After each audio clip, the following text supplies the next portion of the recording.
क्या अंतर होता है दोनों परमिट में कि कन्फाइंड स्पेस परमिट जब आप लेंगे तो मल्टी गैस डिटेक्टर से टॉक्सिक गैस वगैरह सब देखना पड़ता है, इमरजेंसी टीम वगैरह सब इकट्ठा रखना पड़ता है। और नॉर्मल परमिट में ऑक्सीजन लेवल चेक करने की आवश्यकता नहीं पड़ती है, कर लेते हो तो बहुत अच्छा है। लेकिन जब non permit non confined space कहोगे तो उसका आपको प्रॉपर जस्टिफिकेशन देना पड़ेगा कि क्यों ये कन्फाइंड स्पेस नहीं है, राइट। तो दो ऑप्शन है, तो पहले ऑप्शन के साथ पढ़ेंगे कि permit required confined space entry procedures, इसमें भी 6 स्टेप है, लोटो में भी 6 स्टेप था, यहाँ भी 6 स्टेप है, राइट। तो एक एक स्टेप को हम लोग विस्तार से पढ़ेंगे। देखिए सबसे पहले है आइसोलेट द स्पेस, यानी किसी भी कन्फाइंड स्पेस में आपको कार्य करना है तो सबसे पहले उस इक्विपमेंट को आपको आइसोलेट करना पड़ेगा। आइसोलेशन आप लोटो में पढ़ चुके हो, यानी सर्विस से बाहर लाना पड़ेगा। ऐसा नहीं हो कि उसमें माल फंक्शनिंग हो रहा है और आप भी उसमें काम कर रहे, नहीं, पहले उसको क्या करना पड़ेगा, आइसोलेट करना पड़ेगा, यानी आपको सर्विस से बाहर लाना पड़ेगा। दूसरा वेंटिलेट द स्पेस, उस कन्फाइंड स्पेस को आप खाली कीजिए और जितना हो सके वेंटिलेशन की व्यवस्था कीजिए। पहले वेंटिलेशन नेचुरल वेंटिलेशन, यानी पहले कोशिश करना है हम लोग को कि खिड़की दरवाजा विंडो जो भी उसमें है वो खोलने से ही यदि मेरा काम हो जाता है तो उसको हम लोग क्या बोलते हैं, नेचुरल वेंटिलेशन। और कई बार क्या होता है ये काम नहीं हो पाता है, तो ऐसे केस में क्या करेंगे हम लोग, वैसे केस में जब काम नहीं हो पाता है तो मैकेनिकल वेंटिलेशन देना पड़ता है, मतलब exhaust fan, blower, air horn, ये सब लगा करके हम लोग को देना पड़ता है वेंटिलेशन। हम आपको आगे फोटो में दिखाएंगे कि किस टाइप से हम लोग को वेंटिलेशन के लिए व्यवस्था करना पड़ता है। उसके बाद से कंडक्ट टेलबोर्ड, ये कंडक्ट टेलबोर्ड एक नया वर्ड है लेकिन आप जानते हो जो टूल बॉक्स होता है ना उसी को टेलबोर्ड कहा जाता है। कंडक्ट टेलबोर्ड मतलब जो भी लोग कन्फाइंड स्पेस में कार्य करने वाले हैं उनको कन्फाइंड स्पेस के बारे में ट्रेनिंग दीजिए, प्रशिक्षण दीजिए, कार्य करने के पहले बेसिक जानकारी दीजिए कि अंदर जा रहे हैं तो आपको किन किन बातों का ध्यान रखना है, आउटसाइड में है तो आपको किन किन बातों का ध्यान रखना है। एक बेसिक जानकारी देने के बाद ही उनको काम में लगाइए, ये होता है कंडक्ट टेलबोर्ड। भले उनको नॉलेज है, भले उनको सब कुछ। आपको हम बता दें कोई भी सवाल हो तो आप हैंड रेस कर सकते हैं। अभी तक टेस्ट द एटमॉस्फेयर मतलब वातावरण। सर ये फिर ज्वाइन करने के लिए कन्वर्सेशन वो कर रहा है, छोड़ दीजिए, वो फेंड कर रहा है। आप अपना पढ़िए ना, वो और इंटीग्रेट कोई बात नहीं, आप पढ़िए। मान लीजिए आप सही रीडिंग नहीं लिखेंगे, गड़बड़ रीडिंग लिखेंगे, फेक रीडिंग लिखेंगे तो व्यक्ति जब अंदर जाएगा तो उसको तो दिक्कत हो जाएगा, वो उसको परेशानी हो जाएगा। और वो जो परमिट साइन करता है चाहे ऐसा सही जानकारी ही बनी। और जब ये 5 काम हो जाएगा तो छठा काम क्या है, इंटर द स्पेस, तब आपको अंदर प्रवेश करना है। ये प्रोसीजर आपको कन्फाइंड स्पेस एंट्री में फॉलो करने की आवश्यकता है, राइट। अब हम चलेंगे आगे, जो है इसी 6 को विस्तार से पढ़ेंगे क्या क्या 6 में होता है फोटोग्राफ के साथ। तो सबसे पहला देखिए आइसोलेट द स्पेस। तो आइसोलेट द स्पेस में क्या होगा, बहुत कुछ होता है। सबसे पहले जितना भी उसमें भाल्व है उसको बंद कीजिए। पहला, जैसे मान लीजिए पानी का लाइन है उसको बंद कर दीजिए, या ऑयल का लाइन है, कोई भी लाइन है उसको पहले आप बंद कर दीजिए। पहला काम बंद कर दिए। उसके बाद दूसरा, खाली कीजिए टैंक को। खाली करने का जो भी परिस्थिति हो, वाल्व खोल के करना है, एयरलाइन खोल के करना है, जो भी करना है कीजिए। तीसरा है लोटो लगाइए। एकदम 6 स्टेप लागू हो जाएगा उधर वाला, मतलब इलेक्ट्रिकल सोर्स है, कोई रोटेटिंग पार्ट्स है या कोई हैजार्डस मटेरियल है, उन सभी को लॉक कीजिए कि कहीं से कोई मूवमेंट ना हो जाए एनर्जी सोर्स के कारण। और उसके बाद क्लीन करना जरूरी है। क्लीन करना इसलिए जरूरी है, देखिएगा जैसे मान लीजिए पेट्रोल का टैंक है, उसमें से पहले से थोड़ा बहुत पेट्रोल रह गया या डीजल रह गया तो फायर पकड़ लेगा ना, इसलिए उसको क्लीन करना जरूरी है। तो आइसोलेट द स्पेस में देखिए भाग को क्लोज करना, टैंक को खाली करना, लोटो लगाना और टंकी या जो भी आपका कन्फाइंड स्पेस में उसको क्लीनिंग कर दीजिए ताकि कहीं से कोई उसमें हैजार्ड ना रह जाए। दूसरा है वेंटिलेट द स्पेस, वहां पे हम लोग बात किए थे। वेंटिलेट द स्पेस में दो बात है, देखिएगा क्या है।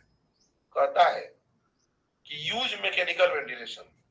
पहले तो हम लोग क्या करेंगे, नेचुरल वेंटिलेशन की बात करेंगे कि यदि खिड़की दरवाजा या जो भी मेन होल खोलने से हवा का आदान प्रदान हो जाता है तब तो ठीक है, कई बार नहीं भी होगा। यदि नहीं होता है तो फैन लगाना पड़ता है, एयर हर्न लगाना पड़ता है, बाहर से हमको हवा देना पड़ता है, ऐसा करना पड़ता है। एक बहुत इंपॉर्टेंट लाइन है यहाँ, क्या, make sure air supply line is not contaminated, यानी जो हवा आप बाहर से देंगे, राइट, वो कंटामिनेशन नहीं होना चाहिए उसमें। ये कंटामिनेशन का मतलब क्या है? कंटामिनेशन का मतलब ये होता है कि यदि मान लीजिए बाहर से कोई हवा गया और उसमें कोई टॉक्सिक गैस मिला हो, फ्लेमेबल गैस मिला हुआ है, तो वो अंदर एयर जा करके एक नया मुसीबत पैदा कर दिया। क्या कहता है कि ventilation air supply must be from fresh air. Fresh air यानी साफ सुथरा हवा देना है, air uncontaminated with फ्लेमेबल्स toxic etcetera, यानी जो हवा अंदर जा रहा है उसमें किसी भी तरह का फ्लेमेबल या टॉक्सिन या ऐसा कोई गैस मिक्स नहीं होना चाहिए जो हमारे स्वास्थ्य के लिए हानिकारक है। क्योंकि आपको चाहिए फ्रेश एयर और मिल जाएगा, कंटामिनेटेड एयर तो मुश्किल हो जाएगा। तो कंटामिनेटेड का मतलब है मिलावट, मिला हुआ, किसके साथ मिला हुआ, फ्लेमेबल या टॉक्सिक के साथ मिला हुआ। ऐसा एयर अंदर न दे, इसका आपको ध्यान रखने की आवश्यकता है। कैसे एयर देते हैं, आपके सामने फोटोग्राफ है, देखिए ये ब्लोअर है, यहाँ से मशीन स्टार्ट करेंगे तो ये कपड़ा का पाइप होता है, आराम से फैल जाता है, वो आराम से फिर पास पे चिपक भी जाएगा। एयर देंगे, एयर जाके अंदर जाएगा। लेकिन जरा सोचिए, कल्पना कीजिए कि यदि किसी कारणवश आप इसमें टॉक्सिक एयर डाल दिए और टॉक्सिक गैस इधर चला गया गलती से, या ये जहाँ पे मशीन लगा हुआ है यहाँ आसपास में टॉक्सिक गैस है और इसके साथ में टॉक्सिक गैस अंदर चला गया, तो अंदर जो व्यक्ति है वो फ्रेश एयर की तलाश में है कि फ्रेश एयर मिलेगा तो हमें कोई आपत्ति नहीं रहेगी, हमें कोई दिक्कत नहीं होगी, और उसको मिल गया कंटामिनेटेड एयर, तो क्या होगा उसके साथ?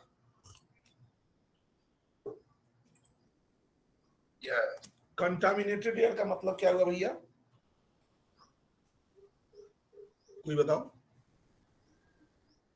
मिलाया हुआ हवा जिसमें कुछ जहरीला चीज मिला हो, कंटामिनेशन हो उसमें, है ना, कंटामिनेटेड एयर। चांसेस है कि उसको सीरियस इंजरी या जान चला जाए, ऐसा हो सकता है। क्या आपने अंदर भेजा है, तो अंदर हवा देने के पहले सुनिश्चित करना है कि फ्रेश एयर ही अंदर जा रहा है, कोई भी मिलावट वाला या कंटामिनेटेड एयर अंदर नहीं जा रहा। अब देखिए कन्फाइंड स्पेस एंट्री क्या होता है, देखिएगा ध्यान से।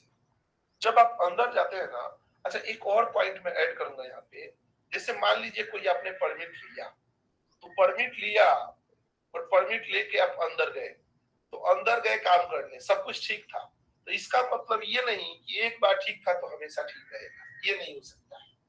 हो सकता है बीच में वहां की परिस्थिति बदल जाए, राइट।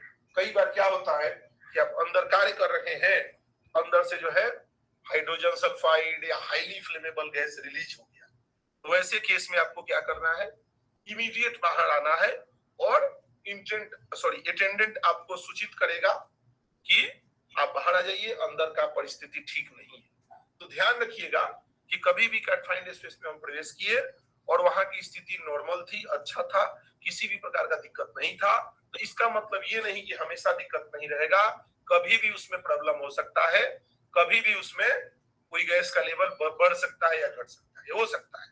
तो आपको हमेशा अलर्ट रहना है।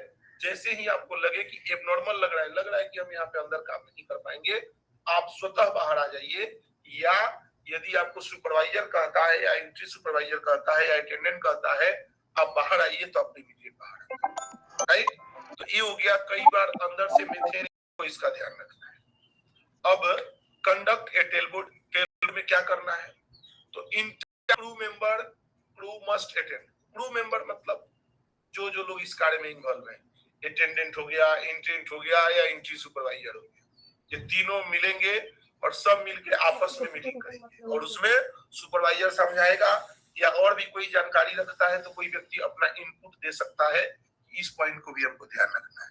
पहले मीटिंग करना है, review hazard of entry and work, चर्चा करनी है कि अंदर कौन कौन से खतरा है और काम करने के दौरान कौन कौन से खतरा पैदा ये देखना है।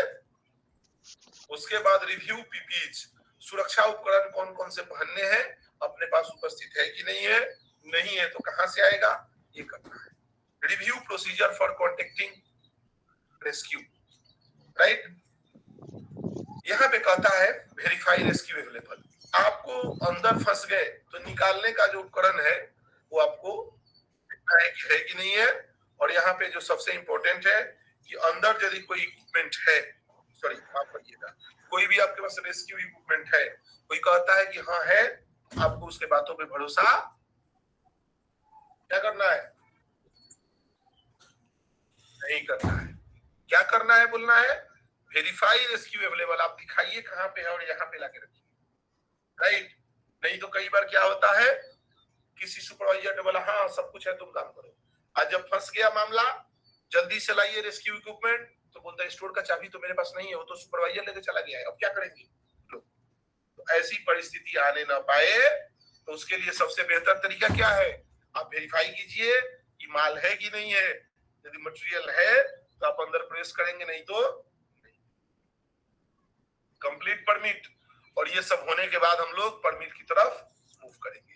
तो ये टेलबोर्ड में इन सब बातों का ध्यान रखना है। फिर से मैं बता दूं, जितने भी लोग काम करने वाले हैं, like attendants, intends, entry supervisors, सब आपस में बात करेंगे, सुरक्षा के बारे में जानकारी ली जाएगी।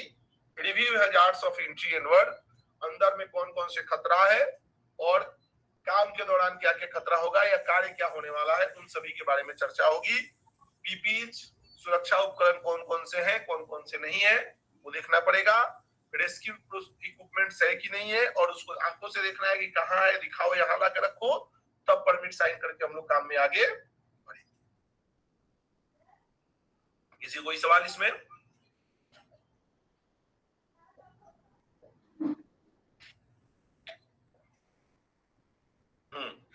आगे अब देखिए, complete entry permit form, permit को आपको कंप्लीट करना है, किन किन बातों पर ध्यान रखना है, अंडरलाइन किया हुआ वर्ड पढ़ लीजिएगा। Permit must be correctly and completely filled out period to entry. साफ सुथरा बात है कि परमिट करेक्ट मतलब सही और कंप्लीट मतलब पूरा भरना है। दोनों वर्ड को मैं पहले भी बोला, क्यों ऐसा वर्ड आता है, कई लोग क्या करते हैं, काम करवाना उनको जल्दी रहता है, ऑक्सीजन लेवल कम है, लिख दिया ओके है, राइट, ऑक्सीजन लेवल कम है, लिख दिया ओके है। कितना खतरनाक हो सकता है अंदाजा लगा लीजिए, ऐसा काम तो नहीं कर सकते हम लोग। दूसरा, कंप्लीट बोला छोड़ देते हैं, कम आ रहा है इसको छोड़ ही देते हैं, लिखेंगे नहीं, राइट। तो ये आपको ध्यान देने की आवश्यकता है कि यदि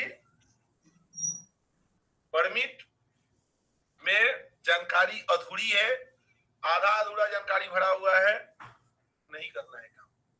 तो परमिट पे आपको जरूर देखिएगा, जब भी कन्फाइंड स्पेस में आप जाइएगा तो जानकारी सही है कि नहीं, आपको डाउट लग रहा है, तब बोलिएगा मुझे दिखाओ ऑक्सीजन लेवल अभी कितना है, मुझे दिखाओ टॉक्सिक गैस का लेवल कितना है।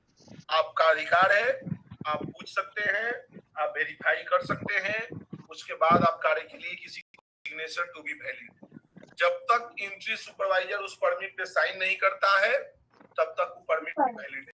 और परमिट में लिखा रहता है कि हमने उपरोक्त सभी जानकारी चेक की है, देखी है, समझी है, सब कुछ ठीक है, तब साइन किया है। No entry is allowed without a valid permit. किसी भी हाल में कन्फाइंड स्पेस में किसी को अंदर प्रवेश करने की अनुमति नहीं दी जाएगी, नहीं दिया जा सकता है। 8 घंटे का ही परमिट रहेगा, जरूरत पड़ेगी तो उसको एक्सटेंशन होगा, यानी फिर से रिन्यूअल किया जाएगा 4 घंटे के लिए, लेकिन मैक्सिमम टाइम परमिट जो है 8 घंटे के लिए ही दिया जाता है। समझिएगा, 8 घंटे के लिए कोई बोलता है कि हमारा 12 घंटे काम है सर, एक ही बार 12 घंटे दे दो ना, बोले नहीं। 8 घंटे के लिए क्यों दिया जाता है? क्योंकि प्रोसीजर के हिसाब से 8 घंटे में शिफ्ट चेंज ओवर होता है, तो हो सकता है कि कोई व्यक्ति काम कंप्लीट करके चला जाए, नया व्यक्ति है उसको पता ही नहीं है, तो इसके लिए मैक्सिमम 8 घंटा रहता है कि नया व्यक्ति भी आएगा तो उसको पता रहेगा, उसको जानकारी रहेगी क्या है नहीं है। तो 8 घंटे से ज्यादा की परमिट नहीं दी जाती, और जरूरत पड़ी तो फिर से उसी परमिट को रिन्यूअल कर लिया जाता है। कहता है when work is completed permit and tailboard form should be returned to safety। मतलब कार्य समाप्त हो गया, देखिए यहाँ पे सेफ्टी लिखा हुआ है, सेफ्टी नहीं भी हो सकता है।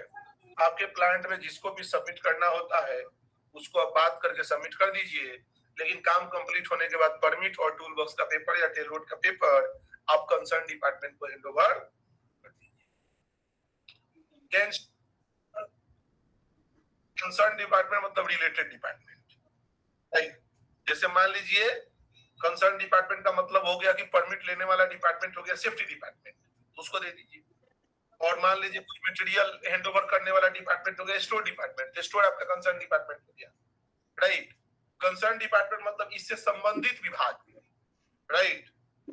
जैसे आप किसी हॉस्पिटल में गए, न्यूरो के डॉक्टर से दिखाए, तो न्यूरो मतलब जो ब्रेन से संबंधित डॉक्टर है वो कंसर्न डॉक्टर हो गया, इससे संबंधित।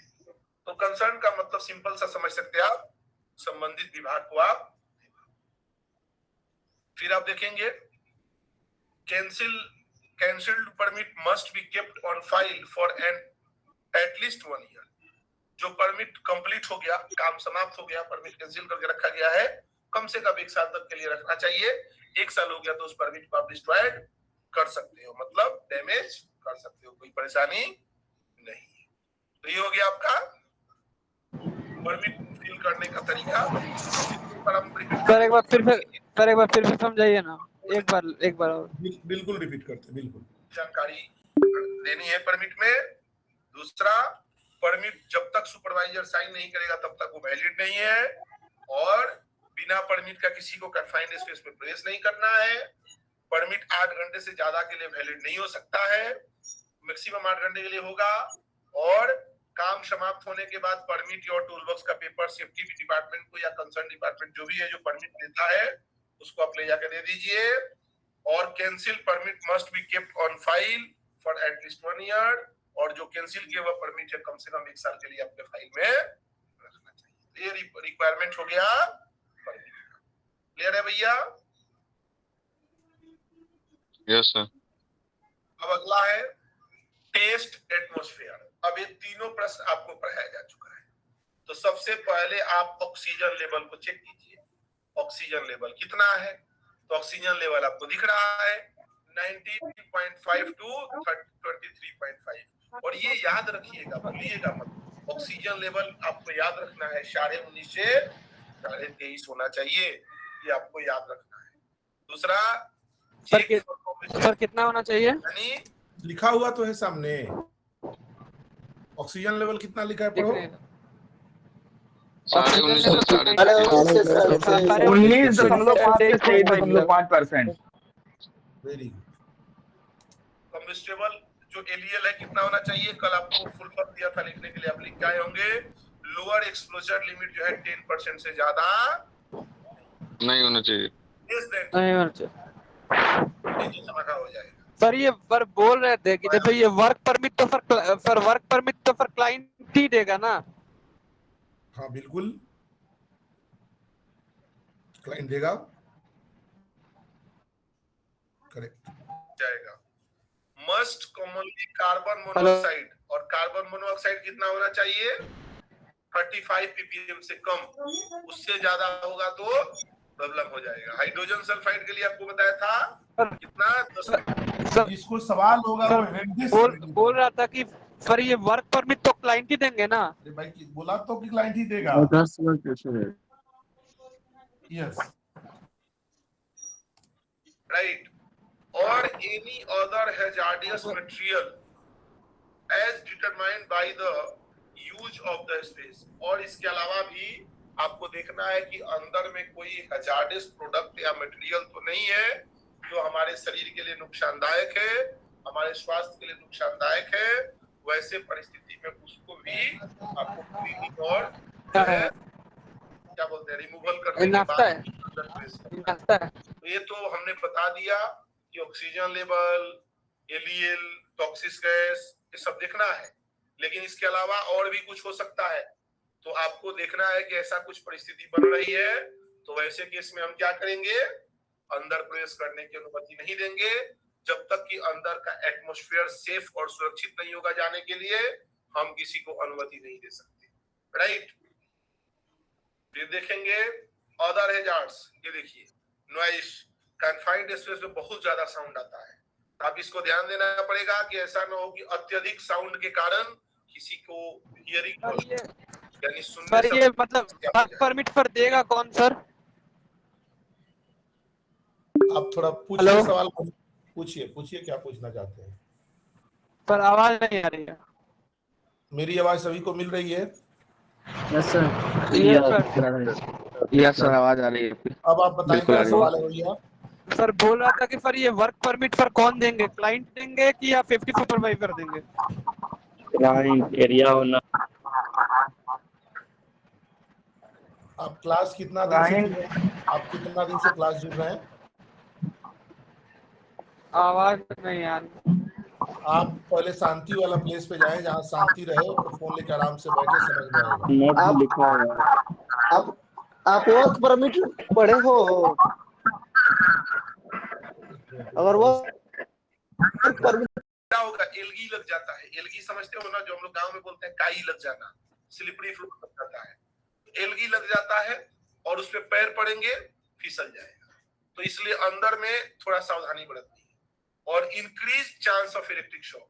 अब मान लो मॉइस्चर वाला एरिया है, पानी है या भीगा है, तो बिजली का तार अगर गिरा है तो वहां पे इलेक्ट्रिक शॉक लगने की संभावनाएं भी बढ़ जाएगी। और फॉलिंग ऑब्जेक्ट, आप अंदर प्रवेश किए, हमने ऊपर से कुछ वस्तु गिरा दिया, आपके सिर में जाके चोट लग जाएगा, गंभीर चोटें आ सकती है, तो ये भी खतरा होता है। अदर हैजार्ड्स मतलब गैस के अलावा नॉइस, वेट सरफेस और फॉलिंग ऑब्जेक्ट, राइट, ये हो सकता है, इससे भी आप सावधानी बरतें। नोटिस को ध्यान से पढ़िएगा। Any time a limit is exceeded, मैंने क्या बोला था, no matter what the reason, all personnel shall immediately exit the space and no other shall enter until atmospheric conditions are returned to safe level। देखिए क्या कह रहा है, any time a limit is exceeded, कभी भी अंदर जो limit है, मान लीजिए ऑक्सीजन, टॉक्सिस, फ्लेमेबल, कुछ भी कभी भी बढ़ सकता है।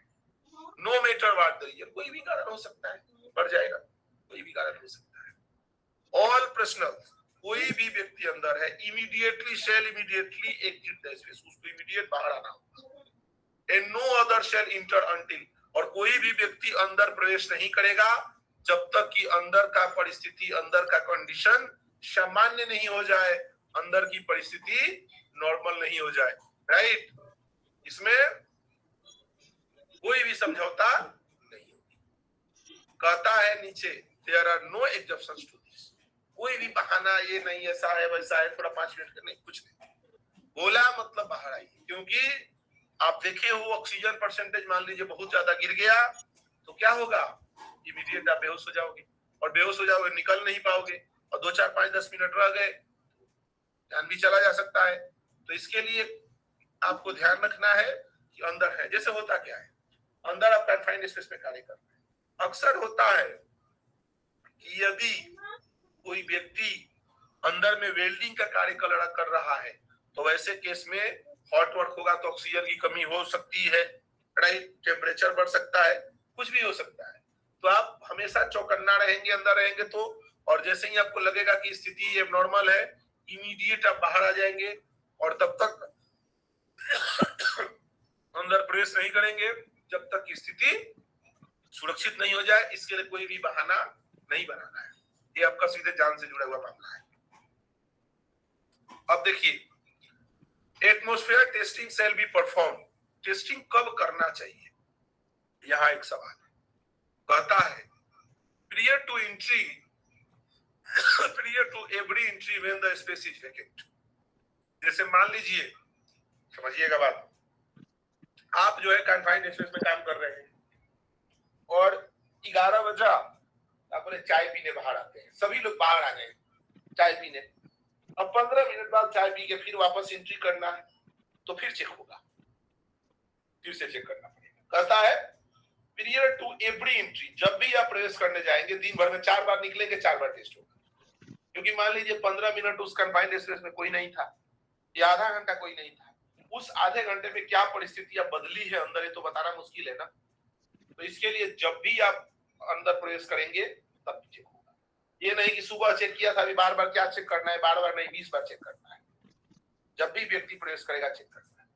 After a 10 minute ventilation period, जैसे मान लीजिए आपने बाहर से हवा दिया तो हवा देते ही चेक नहीं करना है, 10 मिनट रुकिए, हवा जाने दीजिए, आदान प्रदान होने दीजिए, 10 मिनट बाद क्या परिस्थिति बनती है ये चेक करना है।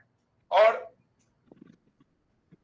कितना देर में चेक करना, एटलीस्ट आवरली, मतलब एटलीस्ट 1-1 घंटा भी आप चेक करिए for permit required confined space.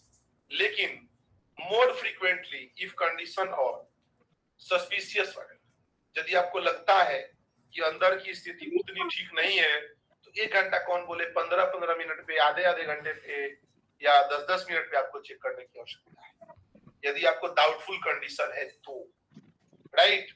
क्योंकि डाउटफुल कंडीशन है, वैसे केस में आप चेक नहीं करेंगे, कंडीशन खराब रहेगा, लफड़ा हो जाएगा।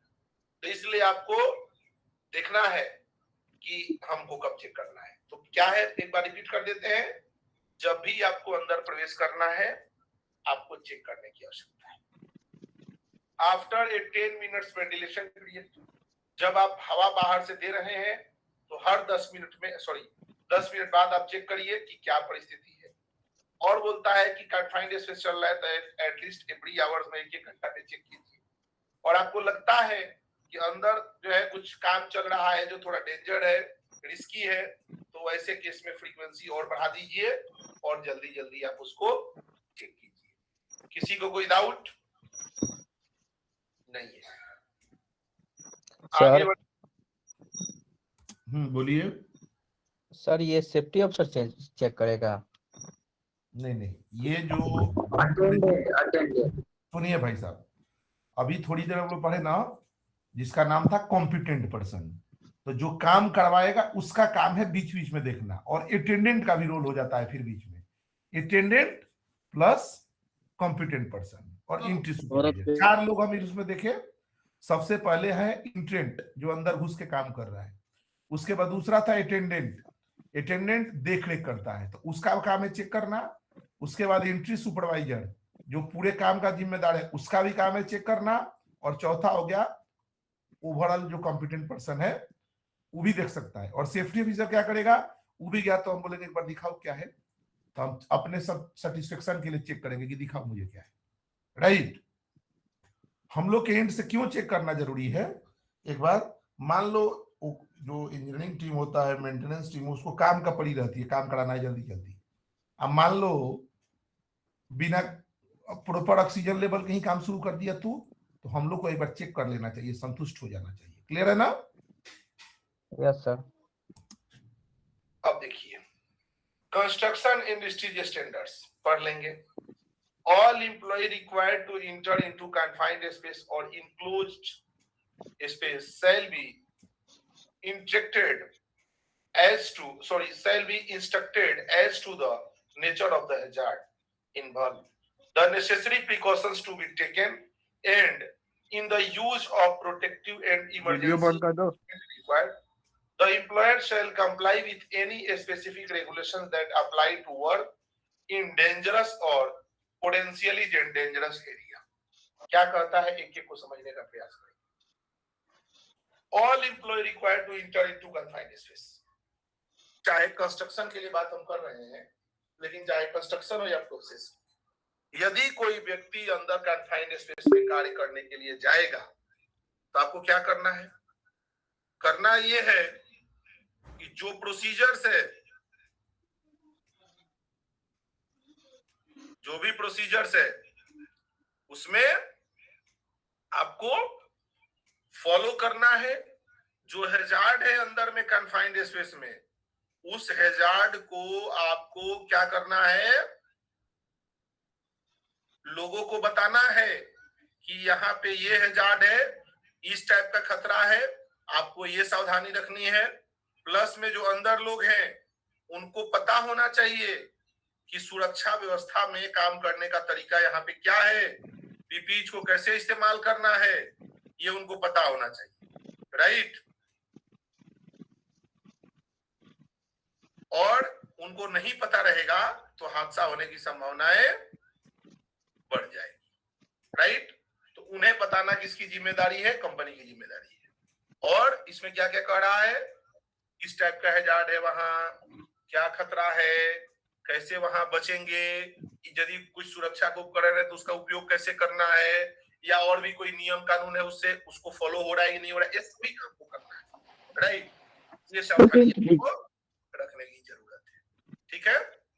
चलिए अब देखेंगे, ये हम लोग पढ़ चुके हैं ना, कन्फाइंड स्पेस में कौन कौन से क्या होता है, जैसे बॉयलर, डिग्रेशन, ये हम लोग पढ़ चुके हैं पहले। आपको ये नहीं सोचना है कि जो मैंने लिखा है इतना ही कन्फाइंड स्पेस होगा, इसके अलावा भी कुछ हो सकता है, राइट, कुछ भी हो सकता है। आपको क्या देखना है कन्फाइंड स्पेस में, आप सबसे पहले देखिए आने जाने का रास्ता अनुकूल नहीं है क्या, क्या वहां टॉक्सिक गैस की संभावनाएं हैं क्या, फ्लेमेबल गैस की संभावनाएं हैं क्या, ऑक्सीजन की कमी हो सकता है क्या, राइट, वो कंटिन्यूअस काम करने के लिए डिजाइन नहीं है क्या, कोई भी एक जवाब मिलता है हाँ, तो उसको कन्फाइंड स्पेस में कंसीडर कर लीजिए। अब how to identify confined space, कैसे पहचानेंगे, ऑलरेडी हम लोग बात किए हैं कई बार। तो limited opening for entry and exit, आने जाने का लिमिटेड रास्ता होता है, उसके बाद से नेचुरल वेंटिलेशन की व्यवस्था नहीं होती है अक्सर, मतलब हवा का आदान प्रदान नहीं हो पाता है, और लगातार काम करने के लिए डिजाइन नहीं होता है। यहाँ से हम लोग को पहचान हो जाती है कि वो कन्फाइंड स्पेस है कि नहीं, देखने से ही वो अलग लगेगा, राइट, उसकी पहचान जाती है।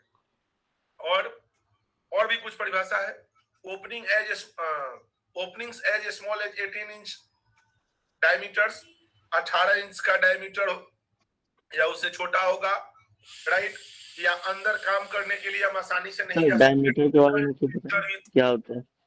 डायमीटर अब डाया है, मतलब व्यास को अंग्रेजी में डायमीटर कहते हैं, रेडियस त्रिज्या है और डायमीटर व्यास है। ब्रीथ आप पढ़े हो ना, तो ब्रीथ में त्रिज्या पढ़े हो और व्यास पढ़े हो, अच्छा, मैथ का सवाल है। हाँ सर मैथ का जो डायमीटर जो होता है, हाँ, तो उसी, हाँ डायमीटर मतलब व्यास हो गया जी व्यास, त्रिज्या को आर लिखते हैं, राइट, गोला की पूरा एक छोर से दूसरा छोर को व्यास हो जाता है, डाया डी बोलते हैं ना हम लोग। जैसे मान लो आर इक्वल टू क्या, d/2 बनाते हैं ना, त्रिज्या बटा 2। यस यस, अब देखिए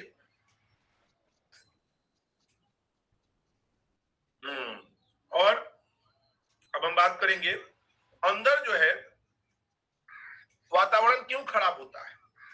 तो देखिए अंदर वातावरण क्यों खराब होता है, एक बहुत सामान्य से उदाहरण देते हैं। आपके गांव में जो नदी, सॉरी तालाब वगैरह है, उसका पानी गंदा हो जाता है ना, ब्लैक ऐसा, लेकिन नदी में, रिवर में उतना ज्यादा गंदगी फैलाने के बावजूद भी साफ क्यों रहता है, मोमेंट तो पानी बहते रहता है तो चलता रहता है जी। और गांव में जो नदी तालाब है वो गांव में जो कनेक्टेड है, यस, क्या कहता है, lack of air movement in and out of the space can create an atmosphere much different than the outside atmosphere. अंदर जो टैंक या वेसल या कोई भी बंद स्पेस है, वहां पे हवा का आदान प्रदान नहीं होता है। तो हवा का आदान प्रदान नहीं होता है तो बाहर से अंदर की परिस्थिति डिफरेंट होती है, डिफिकल्ट होती है, राइट, अलग होती है। इसके लिए अंदर जो है कंडीशन गड़बड़ हो जाता है, या गैस कुछ ऐसा रहेगा इनसाइड में, या कोई ऑर्गेनिक मटेरियल्स, या और भी कोई ऑक्सीजन की कमी, कि वहां की अंदर की परिस्थिति को गड़बड़ कर देगा, राइट।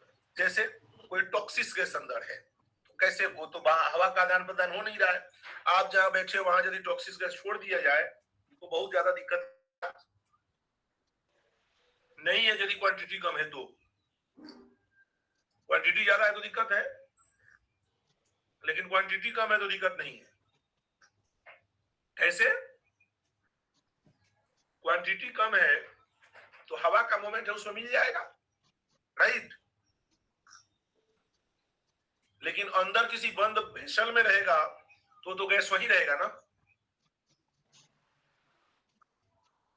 यस।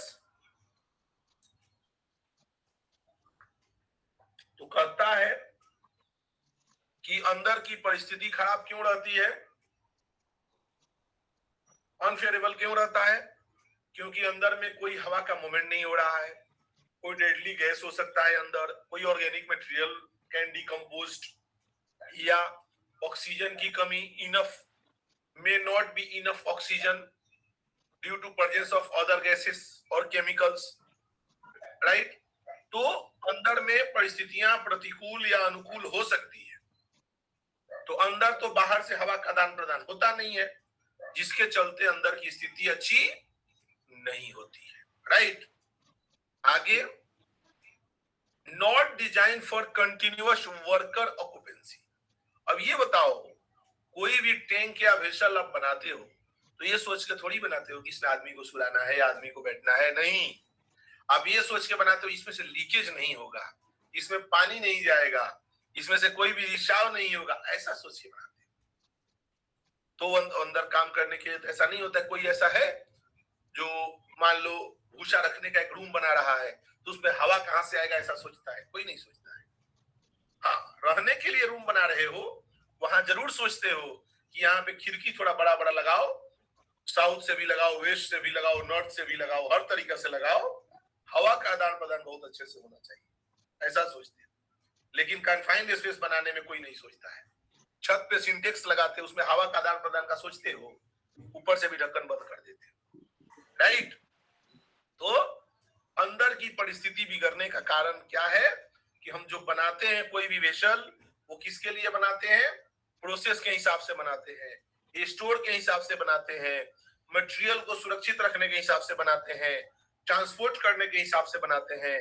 इसके लिए नहीं बनाते हैं क्योंकि ओकेशनल कभी कभार worker inter for inspection, repair, right, clean up या मेंटेनेंस, कभी कभार वर्कमैन जो है अंदर प्रवेश करता है रिपेयरिंग या मेंटेनेंस के लिए, राइट, हमेशा नहीं करता है। बात समझ में आ रही है? Yes sir. तो not design for continuous worker occupancy, इसीलिए वर्ड इस्तेमाल किया गया है, राइट। आगे बढ़ेंगे। ये देखिए डेंजरस कॉम्बिनेशंस, अब थोड़ा समझिएगा। Presence of all three confined space characteristics can complicate the situations। देखिएगा ये वर्ड कुछ कुछ आ रहा है, presence of all three confined space characteristics can complicate the situations। characteristics मतलब होता है लाक्षणिकताएं, complicate मतलब और मुश्किल बनाना situations, और उसको क्या बोलते हैं? कठिन बना, जटिल बनाना। Working in and around the space, rescue operation during emergency. देखिए working in and around the space, सबसे पहले अंदर जाके काम करना, ये बहुत मुश्किल काम है। प्लस आदमी फंस गया तो उसको बाहर निकालना, कैसे निकालेंगे? खुद जाने का रास्ता नहीं है, दूसरे को कैसे लेके आएंगे? तो उसमें ट्राइपैड स्टैंड वगैरह के माध्यम से हम लोग रेस्क्यू करते हैं। और अंदर का जो कंडीशन होता है, क्यों, यदि मान लो वेल्डिंग, कटिंग, ग्राइंडिंग कर रहे हो तो वहां पे हॉट वर्क हो रहा है, हॉट वर्क ऑक्सीजन को कम कर रहा है, ऑक्सीजन लेगा, राइट। उसके बाद सफाई कर रहे हो, कोई सॉल्वेंट वगैरह का इस्तेमाल कर रहे हो, कोई केमिकल का इस्तेमाल कर रहे हो, कोई गैस का इस्तेमाल कर रहे हो, ये सब के सब अंदर की परिस्थिति को और विकट बनाती है।